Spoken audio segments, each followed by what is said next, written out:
안녕하세요. 저는 얼마 전에 보수적인 시댁과 이별에 성공한 40대 두 아이를 키우는 평범한 여자예요. 옛날 사람들은 보통 보수적이라고 하잖아요. 그런데 저희 시댁은 그것보다 더 심했어요. 남편은 3대 독자이고 시부는 남자는 하늘, 여자는 땅이라는 말을 밥보다 더 많이 했거든요.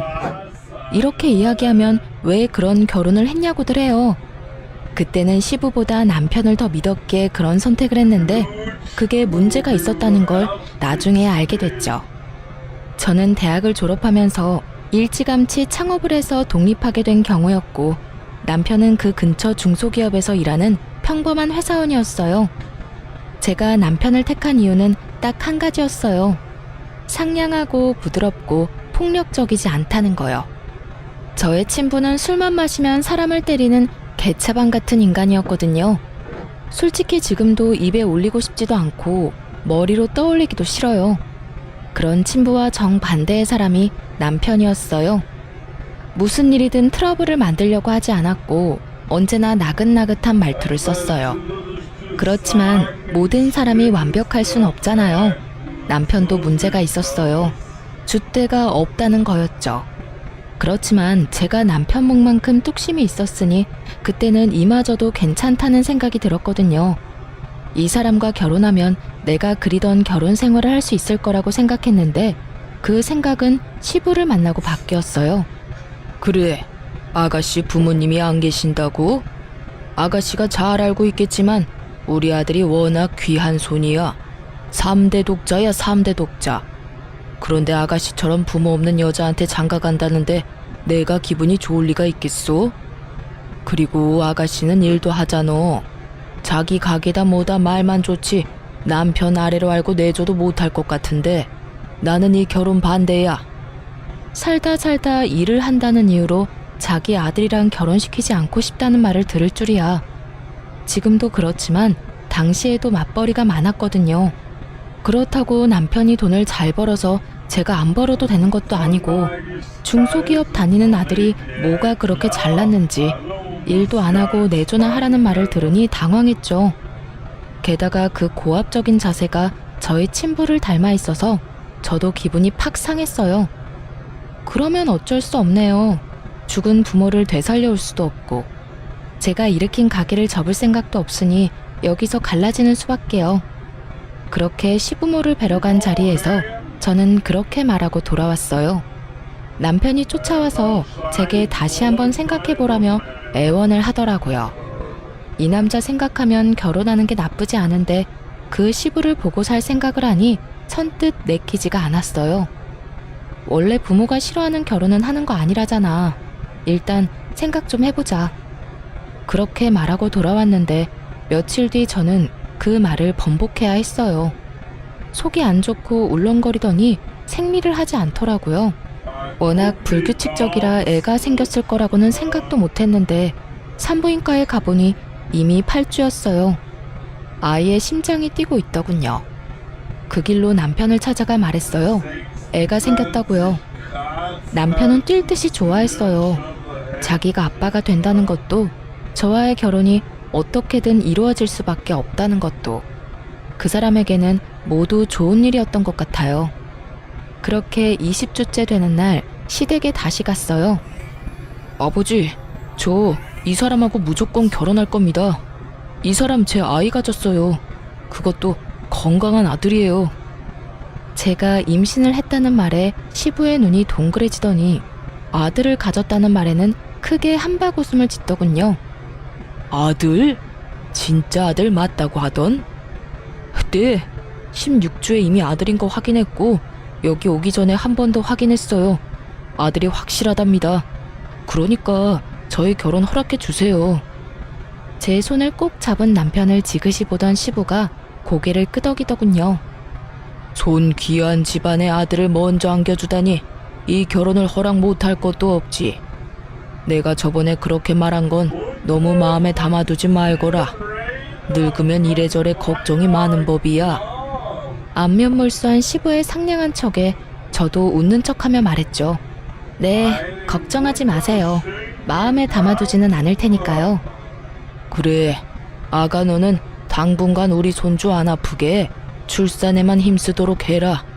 혼인신고는 오늘 가서 하도록 하고. 그렇게 어렵사리 시부의 허락을 얻어 저희는 결혼에 골인할 수 있었어요. 아이만 생각하라며 일도 그만두길 원했던 시부였지만 제 뱃속에 아이가 있다 보니 크게 뭐라고 하지는 못하더라고요.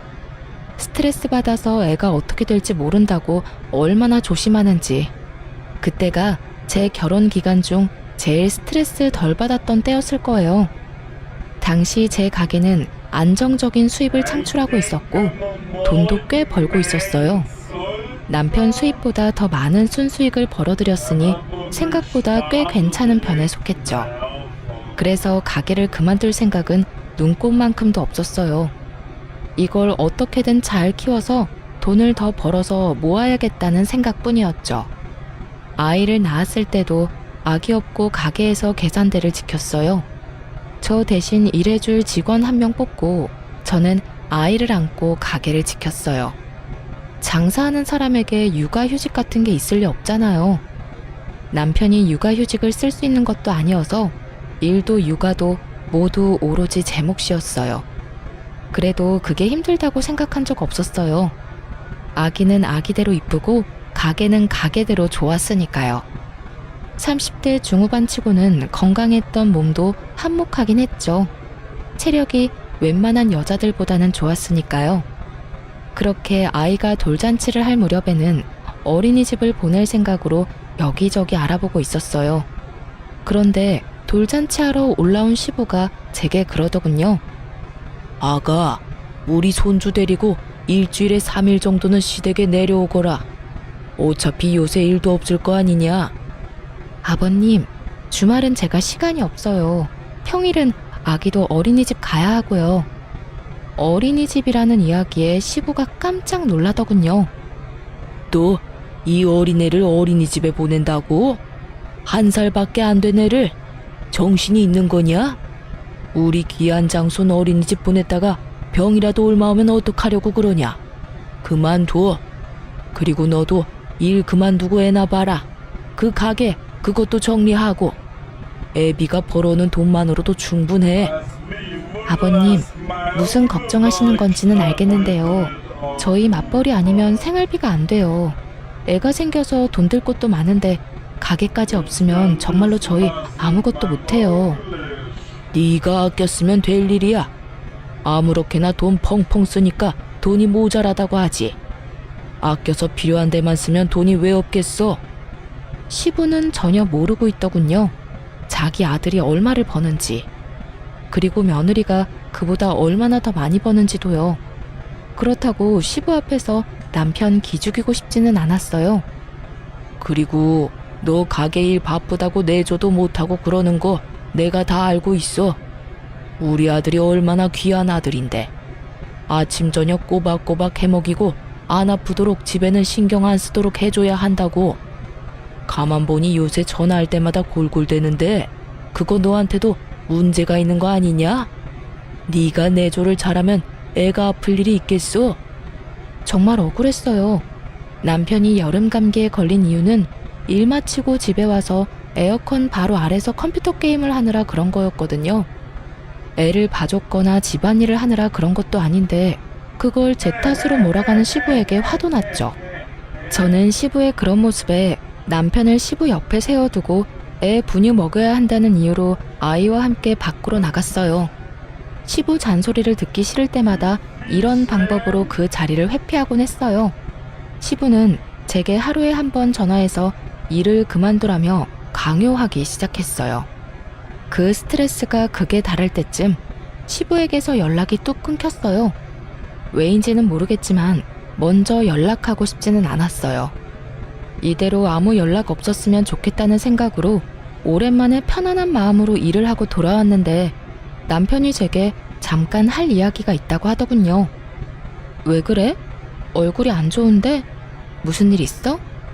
여보, 혹시 돈 좀 모아둔 거 있어? 이런 말하기 민망하긴 한데 돈 좀 빌려줄 수 있을까? 저와 남편은 통장을 합치지는 않았어요. 그래서 남편은 차 대출금과 아파트 공과금 정도를 맡았고 저는 생활비를 담당했어요. 무슨 일인데? 아버지가 보증을 잘못 썼는지 지금 당장 아버지 살고 있는 집 날아가게 생겼어. 제발 부탁이야. 한 번만 도와주라, 응? 빚이 거의 2억이래. 지금 그 빚을 갚아달라는 거야? 그건 아니지. 아버지 살고 계시는 지방 아파트 팔면 2억 좀 더 나와. 그걸로 빚 갚으면 살 곳이 없으시니까 집을 하나 해드렸으면 하는데 그거보다 싼 걸로. 사실 나는 우리 집으로 모셔도 되기는 한데 그건 당신이 싫잖아. 눈치를 보며 말하는 남편을 보며 저는 눈을 질끈 감았어요. 돈을 빌려주지 않으면 우리 집에서 그 꼴 보기 싫은 시부와 함께 살아야 한다는 생각에 머리가 지끈거리더군요. 아버님은 도대체 무슨 생각으로 보증을 선 거야? 빚 보증이 얼마나 무서운데. 그리고 당신은 모아둔 돈 없어? 미안. 나한테 한 1,000만 원 정도 있는데 그거라도 보탤게. 10년 넘게 같이 살며 고작 1,000만 원 모았다는 것도 열이 받았지만 시부가 친 사고에 비하면 화낼 일도 아니었죠. 그래서 제가 그랬죠. 도와줄게. 대신 집은 내 명의로 살 거야. 내가 돈 내는 거니까. 그걸로도 괜찮으면 도와줄게. 10년을 넘게 일하며 모아놓은 돈을 시부에게 써야 한다는 건 너무 아까웠지만 제 명의라면 남는 건 있을 거라 생각했어요. 그랬더니 남편이 너무 고마워하며 제 손을 꼭 잡더군요. 여보, 고마워. 아버지한테는 내가 이야기할게. 당신은 아무것도 안 해도 돼. 그렇게 남편은 좋은 소식을 시부에게 전하러 갔고 저는 속이 쓰려오는 걸 느꼈어요. 그래도 제가 해준 걸 알면 시부가 더 이상 제게 잔소리를 하지 않겠지 하는 생각도 했어요. 시부가 제게 빚을 지는 거나 다름없으니까요.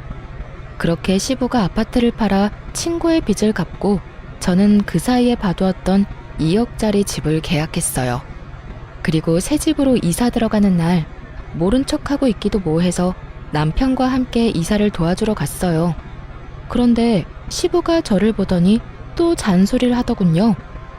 너 여태 일하고 있어? 내가 일 그만두라고 하지 않았냐? 남의 손에 애 맡기는 게 그렇게 좋아? 나 같으면 걱정이 돼서 아무것도 못할 것 같은데. 맞벌이 무조건 해야 한다는 것도 거짓말이었지? 이거 봐라. 이 집 네 남편이 해준 거야. 네 남편 능력이 이렇게 좋은데 뭐하러 일을 해? 당장 푼돈 버는 일 그만두고 아들 내조나 해. 그리고 이참에 애나 하나 더 낳아라.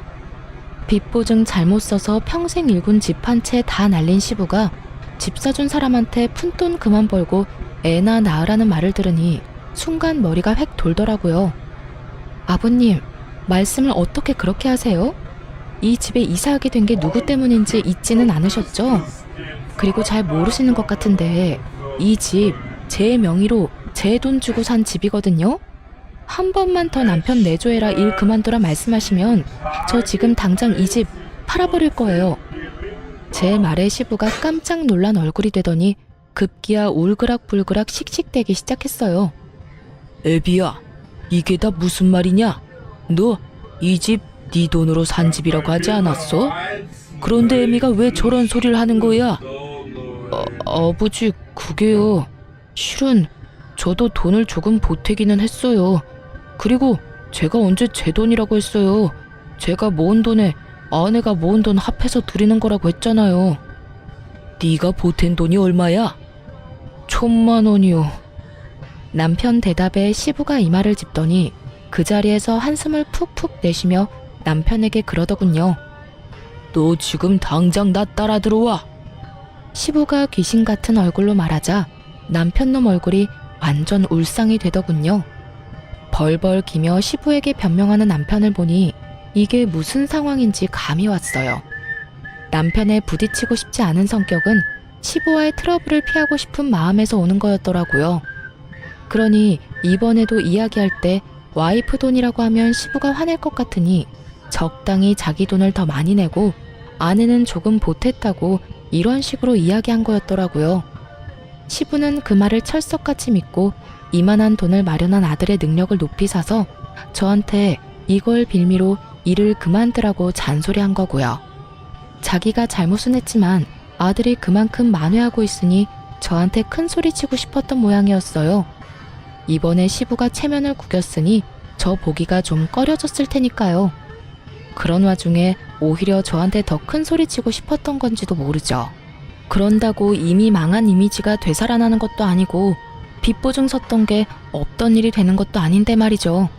어쨌든 그렇게 안방으로 끌려 들어간 남편은 시부에게 먼지 털리도록 맞고 욕을 한 바가지를 들었어요.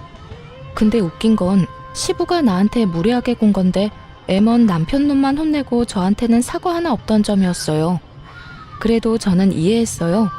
왜냐하면 그 뒤로 시부가 저한테 잔소리 전화를 한 통도 안 했거든요. 큰 돈을 썼지만 일단 내 이름으로 된 내 돈으로 묶여있고 시부의 잔소리까지 막아줬으니 지출이 아니라 투자라고 생각하자고 저 편한 대로 생각하기로 했어요. 그렇게 시부의 일이 어떻게든 해결되고 그 뒤에는 정말 마음의 평화만이 있을 줄 알았어요. 그런데 삶이라는 게 어떻게 이렇게 제 마음대로 안 되는지 한창 가게가 잘 되던 중에 감염병이 터진 거였어요.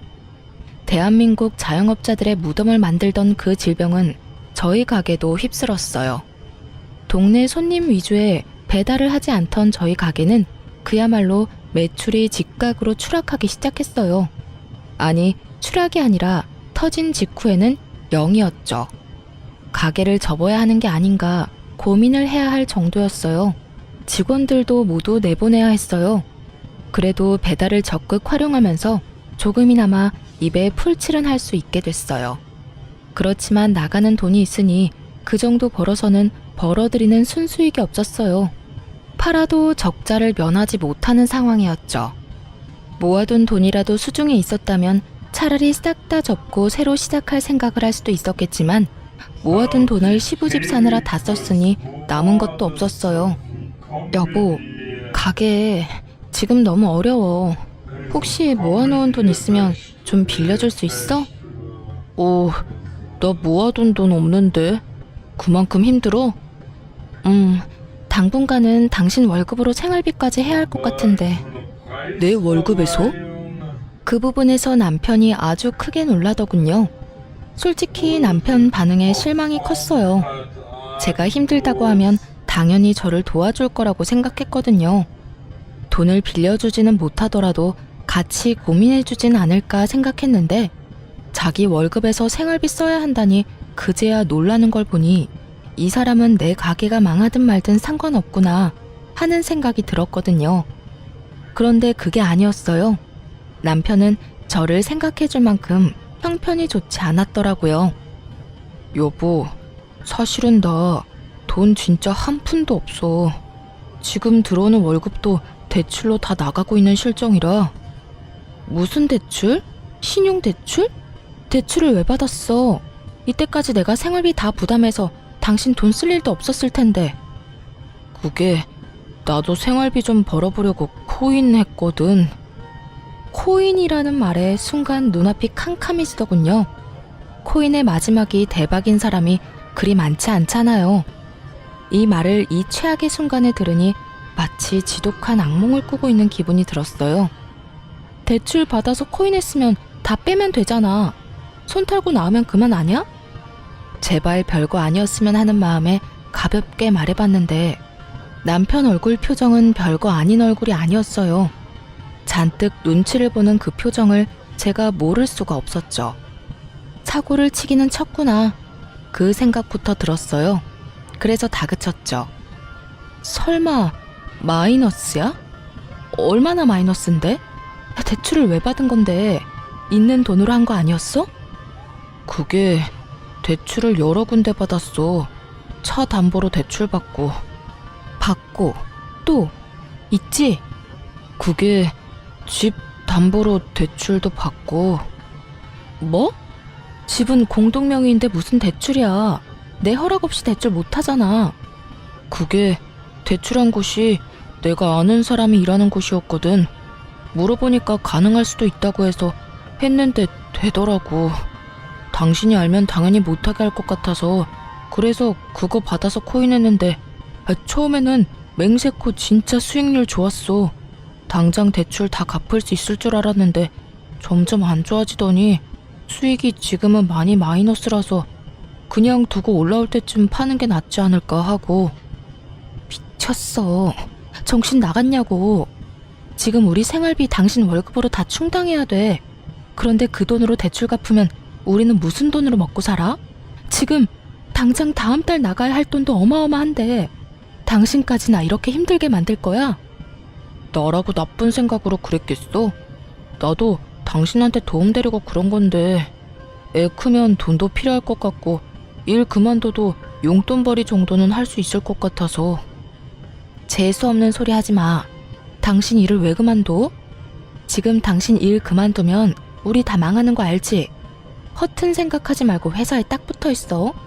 이럴 때는 월급쟁이가 제일 좋아. 지금 장사하는 사람들, 영업하는 사람들 완전 죽기 일보 직전인 거 알지? 그렇게 말하는데 뭔가 낌새가 이상하더라고요. 갑자기 이 타이밍에 일을 그만둔다는 이야기를 하니까요. 당신 설마 일 그만뒀어? 아니지? 그런 거 아니지? 참지 못하고 화를 냈더니 남편 놈이 우물쭈물 한마디 하더라고요. 그게 나 회사에서 해고 될 것 같은데. 뭐? 하룻밤 안에 폭탄 발언을 이만큼 많이 들을 줄이야.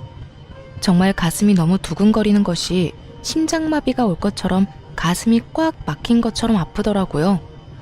나중에야 그게 화병이었다는 걸 알았지만 이때는 정말 제가 뭔가 잘못될 것만 같았어요. 해고를 당신이 왜? 남편은 고개를 들지 못하고 있었어요. 제가 물어도 아무 말 없다가 다그치자 그제야 입을 열더군요. 회사에서는 근무 태만이라고 하는데 내가 봤을 때 그 정도는 아니고 사실은 일하다가 내가 잘못해서 문제가 좀 생겼거든. 근데 그게 완전히 내 잘못이라기보다는 그걸 확인해야 하는 사람이 확인을 잘못한 것도 있고 내 책임만은 아닌데 내가 다 뒤집어 쓰고 나가는 거라. 그만. 나한테 설명하지 마.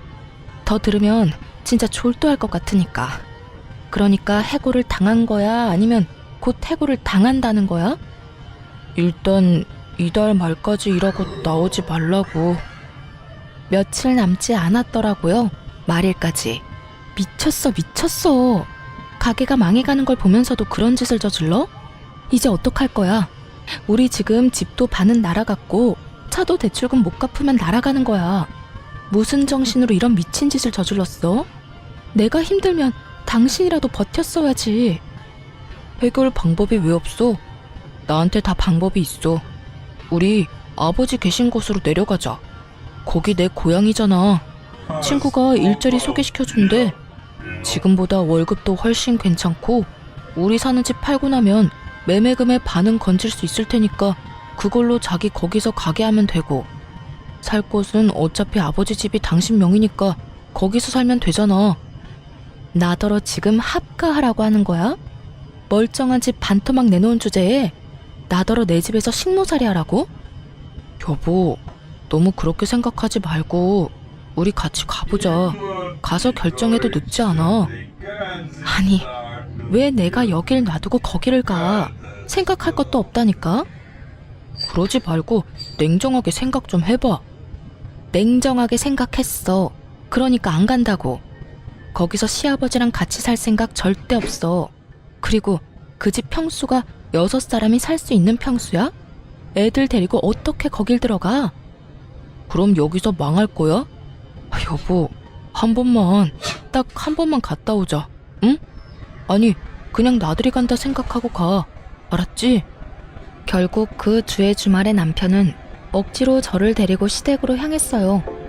안 가겠다며 버티는 저를 끈질기게 설득하는 남편 때문에 시댁에 한번 다녀온다는 가벼운 마음으로 내려가기로 했어요. 하지만 기분이 나쁜 상태로 들른 곳이라 표정 관리가 정말 하나도 안 되더군요. 남편이 잠시 시모와 부엌에서 이야기를 나누는데 시부가 저를 안방으로 잠시 부르더군요. 들어가 앉으니 시부가 제게 넌지시 이야기하더군요. 그래, 가게에 문제가 있다지? 아무래도 요즘 가게 하는 게 힘들겠구나. 우리는 괜찮으니 사정이 나아질 때까지는 우리 집에서 지내거라. 나도 많이 늙었고 슬슬 며느리 수발 받을 때도 됐지. 갑작스런 수발 이야기에 제가 화들짝 놀라 반문했어요. 네? 그게 무슨 말이세요? 그러자 시부는 오히려 다 안다는 표정으로 저에게 조용히 말했어요. 다 아니까 모른 척 안 해도 된다. 그래도 이렇게 가는 게 있으면 오는 게 있어야겠지. 이러면 어떻겠냐? 우리가 너희를 받아들이는 조건으로 이 집 네 명의에서 우리 아들 명의로 바꾸는 거, 그 정도는 해줄 수 있지. 듣다 보니 점점 더 가관이었어요. 뜬금없이 수발 이야기와 명의 변경이 왜 튀어나온 건지 짐작조차 되지 않았어요. 이 집에 내려온다는 걸 남편이 미리 말했다 하더라도 이 집이 4명인데 왜 시부가 이렇게 아나무인으로 말하는지 모르겠더라고요. 솔직히 제게 문제가 생기면 시댁 팔고 급한 불 끄면 그만인데 말이죠. 남편 부탁과 시부 사정 때문에 그렇게 못하고 있을 뿐인데 갑자기 수발을 들으라느니 명의를 변경하라는 말을 들으니 경황이 없었어요. 아버님, 지금 무슨 소리 하시는 건지 모르겠지만 이 집 명의 남편 앞으로는 절대 안 해줄 거예요. 지금 있는 집도 난리가 났는데 무슨... 그리고 저희 같이 살 생각으로 내려온 거 아니거든요. 제 말에 시부가 더 놀란 표정을 짓더군요. 그러나 이내 괘씸하다는 듯한 표정을 하며 오히려 제게 호통을 치더군요. 같이 살 생각으로 내려온 게 아니야? 야, 사람이 좋게 말할 때 알아들어야지. 가게 망해서 대출 다 끌어쓰다가 결국 망해서 여기로 내려오는 주제에 거절이 웬 말이야? 지금부터라도 조신하게 집에서 남편 내조나 하면서 살아. 암탈기 울면 집안이 망한다고 했다. 지금도 봐라. 너 가게 하다가 망해서 지금 우리 아들 발목 잡고 있잖아. 어디서 뻗대고 있어?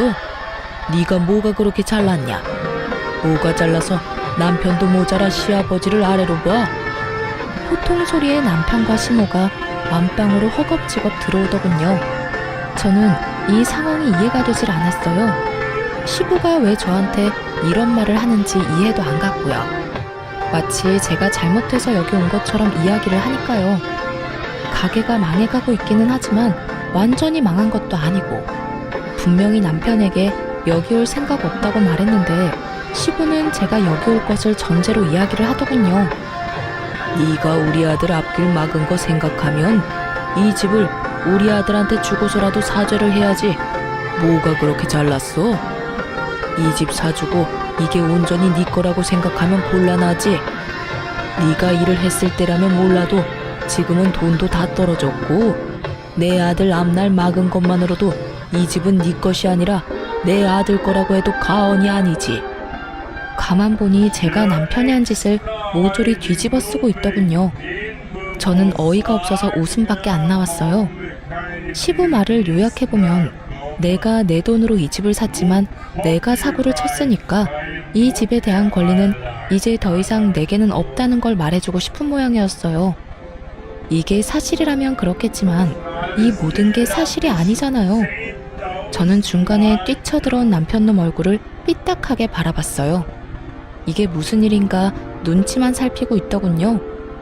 이 남자가 중간에서 자기가 한 짓을 고스란히 제 잘못으로 돌려놨고 그 이야기를 시부가 철석같이 믿고서는 저를 이렇게 모함하고 있는 상황이었어요. 시부도 시부지만 남편에게도 정말 이번만큼 심각하게 실망한 적은 없었던 것 같아요. 저는 다 내려놓고 제 짐을 정리했어요. 그리고 남편 앞에 가서 말했죠. 이혼하자. 이런 식으로는 못 살아. 당신이 무슨 잘못했는지는 알고 있지? 2번 말 안 해. 원래대로 다 돌려놓으면 합의, 못 돌려놓으면 소송이야. 집에 갈 테니까 넌 오지 마. 올라오면 내 손에 죽는다. 협박 아닌 협박을 하고 돌아서는데 시부가 고래고래 고함을 지르더군요. 그래, 이혼해라. 다 네 탓이니 집이랑 손주는 놔두고 꺼져. 집안의 온갖 문제는 다 일으켜놓고 네가 뭔데 먼저 이혼을 하라 말아야? 시부 말에 어깨를 으쓱하며 대꾸했어요. 궁금한 건 아버님 아들한테 물어보세요. 저는 더 할 말 없어요. 그렇게 집으로 온 저는 변호사부터 찾아갔어요. 그리고 이혼 소장부터 남편에게 보냈죠. 이건 정말 참을 수 없는 상황이었거든요. 그랬더니 남편 놈이 놀라 집으로 냉큼 올라오더군요. 그것도 시부를 달고서 말이죠. 여보, 이거 뭐야? 나 당신이랑 이혼 못해. 왜 우리가 이혼해? 내가 잘못했어. 내가 잘못했으니까 다시 냉정하게 생각해봐. 응? 이렇게 감정적으로 생각하지 말고. 나 충분히 이성적이야. 그리고 나는 당신이랑 이혼해야겠어. 도저히 용서 못하겠으니까. 사내 놈이 돼서 여자한테 무릎이나 꿇고 우리 아들이 뭘 그렇게 잘못했다고 이 난리야? 네가 말해봐라. 우리 아들이 대체 뭘 그렇게 잘못했다고 소송이야? 아직 못 들으셨나 보네요. 아드님한테 직접 물어보시죠. 남편은 입을 꾹 다물고 있더군요. 그래서 제가 시부에게 말해줬어요. 아버님, 제 가게는 망한 게 아니에요. 그리고 집 망한 것도 제 탓이 아니고요. 집이 공동명의인데 이 사람이 저 몰래 집 담보로 대출받았고요. 자기 지분만큼 대출받은 거라 이 집은 반쪽짜리 집이 됐고 남편 몫은 없어요. 대출만 남았거든요. 팔아도 대출금 빠지고 나면 남편한테 돌아갈 돈도 없을 거예요. 그리고 자동차도 담보대출이라고 들었고요. 신용대출도 있답니다. 그 모든 대출을 왜 썼는지도 모르시는 것 같아서 알려드릴게요. 그 잘난 비트코인에 썼대요. 지금 수익은 마이너스고요. 그리고 마지막으로 회사에서 해고당했답니다. 근무 태만에 회사 일처리 잘못하는 바람에. 뭐라고? 이게 다 무슨 소리야? 망해간다는 제 가게요. 아버님이 사시는 그 집만 팔면 살릴 수 있어요. 그리고 지금 있는 집도 절반 날아간 것만큼 보충할 수 있고요. 그러니까 이혼하고 이 집 팔아버릴 거예요. 그래야 저놈 때문에 망해가는 집 일으켜 세울 수 있지 않겠어요? 야, 이게 다 무슨 소리야? 네가 진짜로 그런 짓을 했다고? 네가 우리 있는 곳으로 내려오는 거 다 네 마누라 잘못이라며? 마누라가 이것저것 대출 끌어다 써서 우리 집에 온다고 하지 않았어? 제 예상대로였어요. 남편놈은 시부에게 이 모든 상황에서 잘못은 와이프라고 거짓말을 했더라고요. 자기가 잘못했다는 이야기는 조금도 꺼내지 않고 아내의 잘못으로만 몰아가니 시부는 기세등등해서 자기 본심을 그대로 저한테 드러냈고요. 그때 본심을 숨기고 저한테 잘해줬다면 저도 모르게 시부에게 잘해줄 뻔했어요. 속으로 여전히 저렇게 정신 나간 생각하는지도 모르고 말이죠. 그런데 더 웃긴 건 남편 반응이었어요. 왜 때려요? 제가 왜 그런 말을 했겠어요? 제 잘못인 거 알았으면 아버지가 가만히 있었겠어요? 저한테 화내고 마누라 치마폭에 쌓여 산다고 또 혼내실 거였잖아요. 그리고 좋게 넘어갈 수도 있었던 거 아버지가 허튼 소리 하는 바람에 다 망한 거잖아요. 아버지가 공동명의니 수발을 들라느니 그런 말만 안 했어도 우리가 이혼하게 될 일은 없었다고요. 다 아버지 탓이에요. 아프다고요. 그만 때리세요. 이놈이, 너는 더 맞아야 해, 이놈아. 어디서 거짓말할 데가 없어서 아비한테 거짓말을 해. 그것 때문에 지금 내가 무슨 꼴을 당했는지 알기는 하는 거야? 몰라요. 그거 다 아버지가 한 거잖아요. 저한테 덮어씌울 생각하지 마세요. 정말 철이 없어도 이렇게 없을 수가. 10년 가까이 데리고 산 남편의 모습에서 제 첫째 아들의 모습이 보인 건 착각이었을까요? 아들은 애라서 그렇다 존 치지만 이 남자는 이 나이 먹도록 철은 어디로 빼돌렸을까요? 한바탕 남편놈 등짝을 두들겨 패던 시부가 힘이 빠진 듯 후회 가득한 표정으로 제게 묻더군요. 아가, 정말로 그 집 팔 생각이냐? 네, 당연히 팔 거예요. 그 집을 팔아야 집도 살리고 가게도 살릴 수 있거든요. 어떻게 하면 안 팔고 우리가 살 수 있도록 해줄 수 있겠냐? 나는 정말로 몰랐다. 아들이 이런 짓을 저질렀다는 줄은. 그리고 나한테 그런 거짓말 할 줄도 몰랐어. 이게 내 잘못은 아니지 않냐? 남편이 거짓말한 건 아버님 잘못이 아니죠. 그런데 그 거짓말에 휘둘린 건 아버님이잖아요. 설사 제가 정말로 그런 짓을 저질렀다 하더라도 가족이면 어떻게 된 일인지, 괜찮은 건지 먼저 물어봐야 정상 아닌가요? 어쩔 수 없는 상황이었어요. 장사하는 사람들 모두가 힘든 상황이었다고요. 도움 같은 거 바라지도 않아요. 그냥 괜찮냐 한마디만 했었더라도 이렇게 화가 나고 열받지는 않았을 거예요. 오히려 아버님한테 더 잘하려고 했겠죠. 그런데 제 가게 망해간다는 말하면서 아버님이 저한테 뭘 요구하셨는지 기억하시죠? 수발도 들고 집도 남편 명의로 해달라고 요구했잖아요. 겨우겨우 살아난 사람한테 다시 죽으라고 하는 것과 뭐가 다르나요? 아버님이 하신 행동이 그런 행동이에요. 그리고 그게 진심이었으니 더 용서 못하는 거고요. 그건 진심이 아니었어. 네가 아니라 우리 아들이 그런 짓을 저질렀다는 걸 알았다면 아들을 혼냈을 거다. 그러니까 이렇게 된 건 내 탓이 아니야. 제 말에 시부가 눈을 질끈 감으며 망연자실한 표정으로 열심히 현실 도피를 하더군요. 시부가 말을 끊자 이번에는 눈치만 살살 보던 남편놈이 제 손을 꼭 붙잡으며 말하더군요. 여보, 나 진짜로 반성하고 있어. 그러니까 이혼만은 제발 봐줘. 아니, 이혼하더라도 아버지 살고 있는 집만은 그냥 놔둬주면 안 될까? 우리 식구들 지금 당장 갈 곳도 없어. 이 일의 시작이 뭔지 몰라? 아버님이 빚 보증 잘못 써주는 바람에 이렇게 됐잖아. 그러니까 그 친구분 찾아가서 돈을 받든지 그 집에 어거지로 끼어 살든지 그건 당신 마음대로 해. 그 사람한테 이야기해야지 나한테 이야기해봐야 소용없어. 나는 당신하고 잘해볼 생각이 놀랍게도 전혀 없거든. 아버님도 아버님이지만 솔직히 이번에는 당신한테 더 실망이야. 너야말로 진짜 나쁜 놈이야. 그리고 그 집 나 몰래 대출받은 것도 정말 배신감 너무 느꼈고. 그러니까 앞으로 찾아오지도 말고 이렇게 구차하게 매달리지도 마. 당신 얼굴 보면 있는 정도 다 떨어지니까. 여보, 나 진짜로 직장도 잃고 자식들도 잃고 당신까지 잃으면 아무것도 남는 게 없어.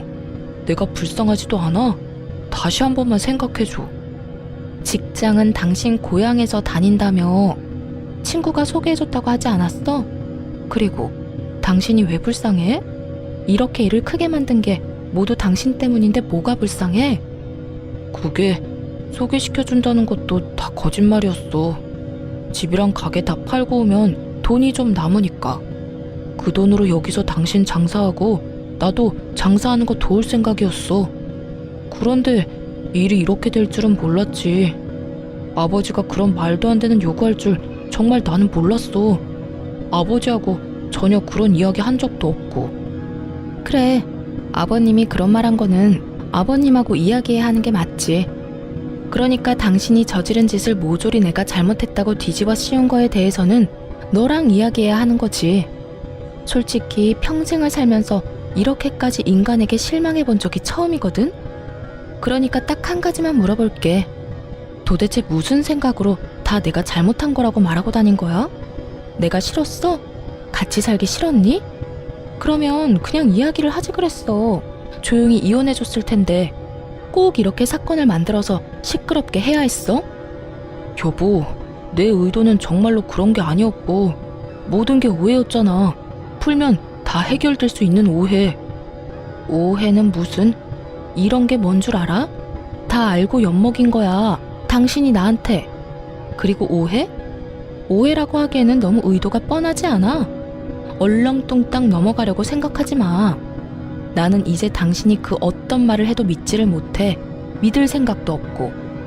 한바탕 퍼붓고 나니 속이 정말 시원하더군요. 게다가 시부가 보는 앞에서 다 퍼부으니 정말 너무너무 홀가분했어요. 시부와 남편의 그 절망스러운 표정과 정반대로 저는 편안한 표정을 짓게 됐으니까요. 그렇게 남편과 저는 이혼을 하게 됐어요. 이 모든 사태를 원상태로 돌릴 수 없었던 남편놈은 당연히 소송에서 불리할 수밖에 없었고 결국 양육권, 친권, 위자료도 모두 제게 유리하게 소송이 끝났어요. 전 남편은 집안 경제를 파탄냈다는 것이 크게 먹혀 들어가서 위자료 책정에 큰 도움이 됐어요. 시부와 남편이 사는 그 집도 팔려고 했는데 나올 생각을 안 하고 뻔뻔하게 버티더라고요. 그래서 그것도 소송 걸었어요. 퇴거 소송이요. 소송 걸고 나니 또 전화기 불나도록 끊임없이 전화가 오더군요. 그러나 받을 생각도 없었어요. 그랬더니 이내 연락은 안 오고 소송을 하니 강제 집행이 돼서 결국 그 집에서 나올 수밖에 없었죠. 저는 시댁집을 팔고 남편이 대출을 받았던 저희 집도 팔았어요. 그리고 가게 근처에 작은 평수의 집을 사서 아들과 딸을 데리고 이사했죠. 사실 그 집에서 더 이상 살고 싶은 마음이 안 들더라고요. 그래서 집을 옮겨봤어요. 직장과 집이 가까우니 생활권이 모여서 애들 보기는 더 편했어요. 가게는 다시 정상 궤도로 올라오기 시작했고 직원들도 다시 뽑았어요. 전 남편과 이혼하고 깨달은 건데 그 사람이 있든 없든 제 생활에 크게 변함이 없더라고요.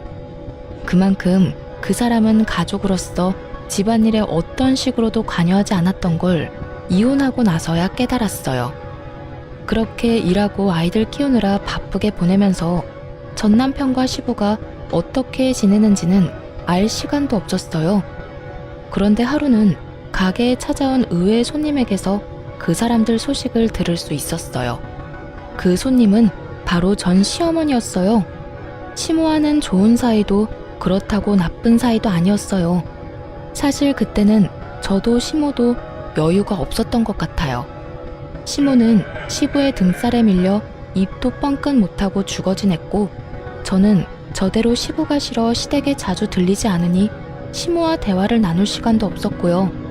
그래서 시모가 불쑥 저희 가게를 찾았을 때 당황할 수밖에 없었죠. 어머님, 여긴 어쩐 일로? 별거 아니다. 근처 지나가는 김에 들렀어. 사실 나도 얼마 전에 너희 시아버지, 아니지, 내 남편이랑 이혼했어.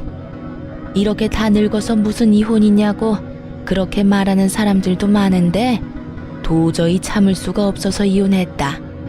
평생을 자기 멋대로 살다가 결국에는 보증 잘못 써서 집 잃고 며느리한테 큰소리 뻥뻥 치다가 또 그 며느리가 해준 집을 잃었지. 그런데도 똑같더라고. 나한테는 여전히 자기가 뭐라도 되는 양 행동하는 거 있지? 일은 내가 다 하는데 말이지.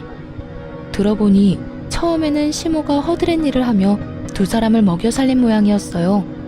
그러다가 결국 두 부자가 하는 행동에 열받아서 이혼하고 그 집에서 나와버린 거고요. 많이 속상하셨겠어요. 어머님 연세도 많은데 일하시려면. 근데 의외로 일하는 건 너무 좋더라. 내 돈 벌어서 눈치 안 보고 내 돈 쓰는 거 너무너무 기분 좋았어. 여태껏 남편 등살에 바깥일이라고는 못 해보고 살았거든.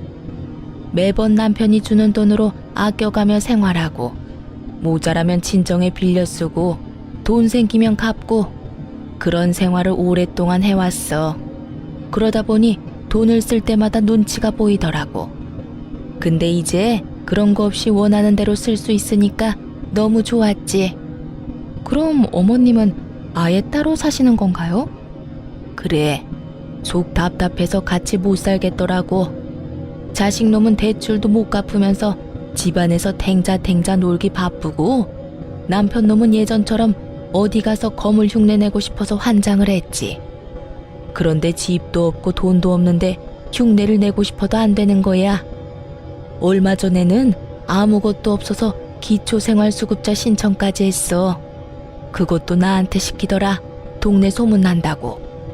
겨우겨우 얻은 월세방인데 동네 창피해서 못 살겠다고. 다른 동네 가자면서 떼를 쓰는 통에 아들놈이 데리고 이사 갔다고 하더구나. 그 인간은 여전히 정신 못 차렸어. 그래도 아들놈은 정신이 돌아왔는지 인력사무소 다닌다고 연락 왔었어. 멀쩡한 직장 그대로 계속 다녔으면 이런 힘든 일 할 일은 없었을 거 아니냐. 그 생각만 하면 참, 우리 아들놈도 자기 무덤 열심히 판 거지. 너처럼 돈도 잘 벌고 자식들한테도 잘하고 시부모한테도 잘한 사람이 어딨다고 그런 모자란 짓을 해서 이혼을 당해? 나 같아도 이혼이지. 내 자식인데도 이렇게 미운 거 보면 지 아버지랑 똑 닮아서 그런가 봐. 씁쓸하게 웃으며 말하는 시모를 보니 두 사람이 잘 못 지내고 있는 것만은 확실해 보였어요. 동네에서 떵떵거리며 3대 독자인 걸 무슨 벼슬쯤으로 생각하며 살던 두 부자가 나란히 빚 보증과 코인으로 집안을 말아먹었잖아요. 어디 가서 칭찬받을 짓은 절대 아니고 자랑할 짓도 아니죠. 게다가 여자를 비하하는 시부와 여자에게 빌부터 편하게 살려는 전 남편은 행동은 다르지만 정말 똑같은 것 같아요. 바로 여자를 편한 도구쯤으로 취급한다는 점에서요. 두 사람의 일에 크게 관심이 없었지만 이렇게 전해 듣고 보니 생각보다 형편없어서 역시 사람은 뿌린 대로 거두는가 보다 하는 생각이 들었어요. 특히 시부와 시모가 이혼까지 하게 될 줄은 상상도 못했거든요.